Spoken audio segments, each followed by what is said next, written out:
વડાપ્રધાનના સાણંદ પ્રવાસ પહેલા ખેડૂત આંદોલન વધુ ઉગ્ર બનશે. ખેડૂત આંદોલનના નેતાના અપહરણ અને જીવલેણ હુમલાના કેસમાં આરોપીઓ હજુ સુધી ઝડપાયા નથી. આ મુદ્દે પિન્ટુભાઈ કોળીએ ચેતવણી આપી છે કે જો આરોપીઓની વહેલી તકે ધરપકડ નહીં થાય તો રોડ બંધ સહિતના આંદોલનાત્મક કાર્યક્રમો કરવામાં આવશે. આ દરમિયાન સાણંદમાં સીજી સેમિકન્ડક્ટર પ્લાન્ટના કોમર્શિયલ પ્રોડક્શનના ઉદ્ઘાટન માટે વડાપ્રધાનના આગમનની પણ તૈયારી ચાલી રહી છે. સાંભળો ખેડૂત નેતા શું કહી રહ્યા છે. જય જવાન, ભારત માતા કી જય.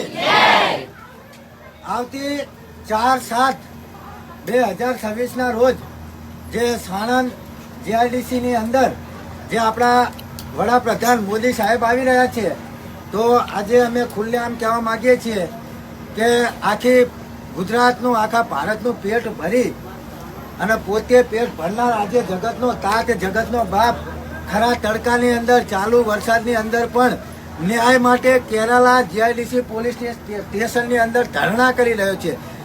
વડાપ્રધાન મોદી સાહેબ, જો તમારામાં તેવડ ના હોય ને તો અમારે તમારી જરૂર નથી.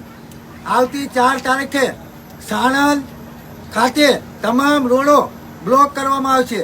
સાણંદ, બાવળા અને ગમે તે જગ્યા હોય તમામ રોડ બ્લોક. જો આ માત્ર આજના દિવસની અંદર તમામ આરોપીઓ હાજર કરવામાં નહીં આવે તો આવતા કાલથી અમે તમામ રોડો પણ બ્લોક કરશું. જય જવાન.